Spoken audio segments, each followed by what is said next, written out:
Hare Krishna. So we are in Mayapur Dham, which is in West Bengal of India, birthplace of Sri Chaitanya Mahaprabhu. And today we have with us His Grace Antardwip Prabhu, the golden soul of Mayapur TV, by whose wonderful adventurous dream Mayapur TV has come into reality. So now we have an interesting question to Prabhu. Prabhuji, first of all, welcome to Mayapur TV. Thank you. So, of course, if we talk about the geopolitical and history and everything, the Britishers came and ruled India for near 200 years. And of course, we know the history, many things were there. And the Kohinoor belonged to India, now it's in Britain, Great Britain, and all these things. So now many of the things and wealth were there, but it's not there anymore in India. What are you for in India now? What wealth you are taking from India now? Well, I'd first like to make a serious complaint about India, if you don't mind. Okay, And yes. Don't mind. Yeah, today's a complaint day. I'll It's a complain complaint- about you yeah. complaining on me. That's why I've got a huge complaint about India. Is that here I am, sort of appreciating how wonderful India is, and yet the British invaded Ireland, and they're still in the north of Ireland, oppressing the poor Irish people under their cruel and vicious military rule. And you call me British, and you say I stole your Kohinoor giant. Actually, as real brothers in arms, you are freed from the British, and you never lent us an aircraft carrier or an airplane to free us from the British. Oh, so we are on the same page. So we're on the same page, really. And not only that, apart from both of us being on the same page, has been pretty well friendly with the British now. And in fact, you're the second greatest prime minister in the world is actually now in England, Rishi Sunak. Wow. And he's from India. Of Great. course, the greatest prime minister is your Narendra Modi over here. So you really don't have any leg to stand on to say anything about the British now, because we're like, that was just a small skirmish in the past. And the Kohinoor, incidentally, was not stolen from India. It was given by a king to the British. And so thank you very much for that. So Irish people were all against, we're all against the British, except when they're playing cricket against India, in Okay. which case we all support the British Wow. naturally.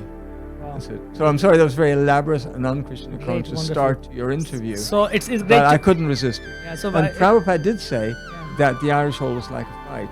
So that was not my fault. so great to hear from you that that one king of India gave away the Kohinoor to Britishers. Another king of India, Srila Prabhupada, he went to UK, England, to give away another Kohinoor of India, that is Srimad Bhagavatam. And today we are giving Srimad. India is still giving. India is always in the giving, on the giving side. India likes to give, loves to give. Earlier we gave Kohinoor, now we are giving Srimad Bhagavatam to everyone, not only UK but Irish and all over the world, started from America. And today only I was reading Srimad Bhagavatam, and Prabhupada writes that at that time there was Indo-China war was going on. And Prabhupada said that's the fault of the Indians, because India was supposed to preach Bhagavatam and make everyone devotee and bring God consciousness to the world. And if there is God consciousness, there is not going to be any fight and war. And because Indian people has neglected their duty of preaching Srimad Bhagavatam, that's why there is no God consciousness. So again, you remind us, and we thank you to be in India and Mayapur, and through Mayapur TV, we are now able to preach Srimad Bhagavatam all over the world. Yes, I think it's a very good point that India is the land of spiritual culture. Everybody in the world knows it. When did India last hold an aggressive war? That's the sort of stuff you expect from milechas and meat eaters. So if they have an invasion and they come here, it's not their fault, it's their nature. But India, if the world doesn't become spiritualized, then that's India's fault, because their nature is to be spiritual. So we're very lucky that you have got people like Srila Prabhupada doing your job and rescuing us from ignorance, because the West is a land of Boga, and India is a land of yoga. Yeah. So, Wow. so we've got the, and also India is different to every other country. As I say, you've never had an aggressive war. But the funny thing is, everybody that comes to India, it's the only country I think the Mughals have come into that they didn't destroy the inherent culture. That when they came into India, in fact, it's a very interesting point that the leading Indian people always work with whoever happens to have the bigger guns. Yeah. So even when the Mughals were here, it's very interesting that Lord Chaitanya came as Lord Krishna in those times, 500 years ago. And he didn't drive them out because his mission was to be very merciful. Like Lord Ram had a bow and arrow and he killed Ravana and rescued Sita. And Lord Balaram has his plow, and Lord Krishna was in the battle of Kurukshetra. His army was there. But when Lord Chaitanya came, he said, no weapons. He came empty hands, and he didn't drive people out. And very interesting that the great devotees of Lord Chaitanya, Rupa and Sanatana Goswami, were up in Malta. They were working with the Nawab Hussain Shah. They were the actual first ministers of the Nawab's government. Although when they joined Lord Chaitanya, he subsequently imprisoned them. They were very diplomatic people and sensible. And even Srila Prabhupada's Grand Spiritual Master was a High Court judge. When the British came, he was working with the High Court judge there. And now that everybody's gone, a resurgence of Hinduism is coming all over India, and Srila Prabhupada has also brought that throughout the world. So Indian people are the greatest conquerors, because when everyone conquers the country, they work with them, and they in very difficult circumstances, and then the people leave as they always do. And then India is still intact, and it's still got its wonderful culture still there. So despite all these conquerors who've come and done so much damage in the world, India's still got its great culture. We're expecting to see India's culture spread far and wide now. It's time for India to conquer back all over the world with culture and love. That's right. That's the real conquest. So today the wake up call for all the Indians. That we need to wake up with Srimad Bhagavatam, with God consciousness, and spread all over the world God consciousness. Yeah. And who knows where these other cultures come from? I mean, where did the scriptures used by other cultures, like the Bible or the Old Testament, where's that originated from? And if you go back to the Indian, they had to come from somewhere. Someone had to write them. So the story of Adam and Eve is a very similar story told in the Bhavishya Purana, which predates the Bible by many years. So this is actually called Sanatana Dharma. It's not actually a religion. When people come to Sanatana Dharma, their behavior improved. They've got religious principles like vegetarianism, the principles of morality, of family life, and if you don't do those principles, things go just wild. You need to have some code to follow. When people become in India, you've got so much money has come in the West while people are running abortion centers and all these things.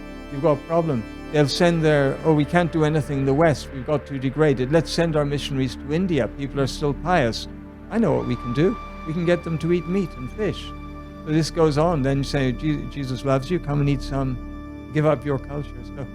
So it's, when you come across to the West, you bring us good principles. Become vegetarian. That's right. You got 4 principles. Actually, proper religious people accept those 4 principles.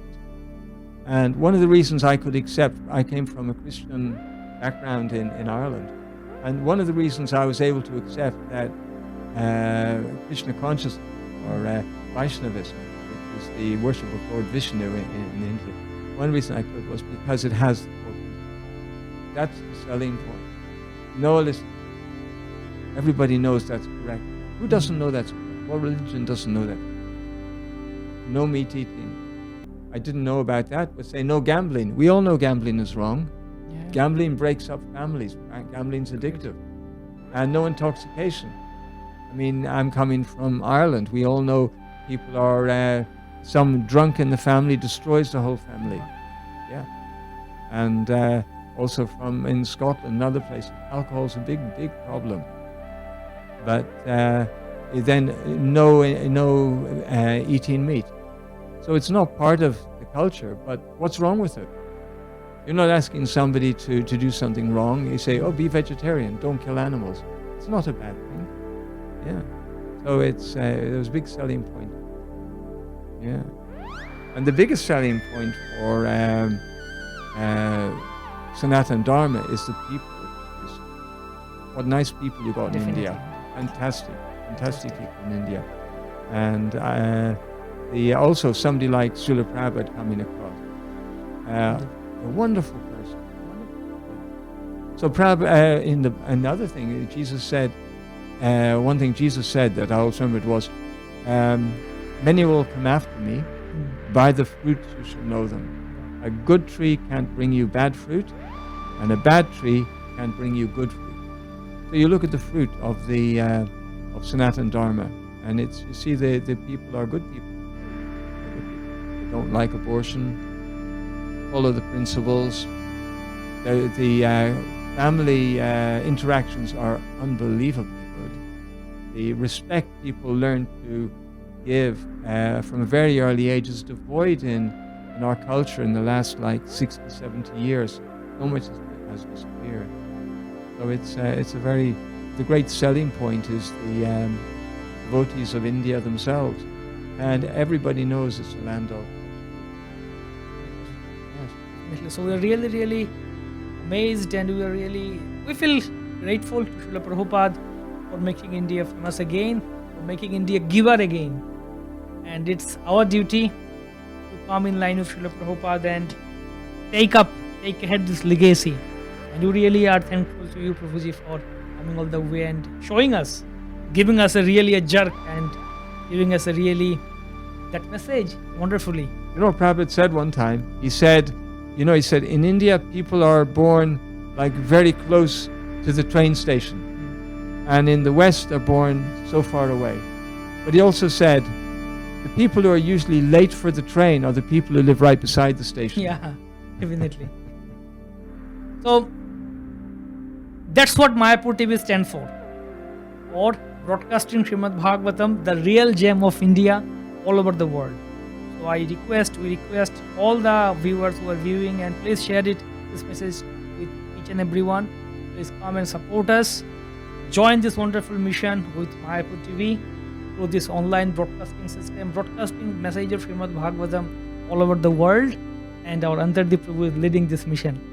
Hare Krishna. Hare Krishna, Prabhuji. Please join us. Okay.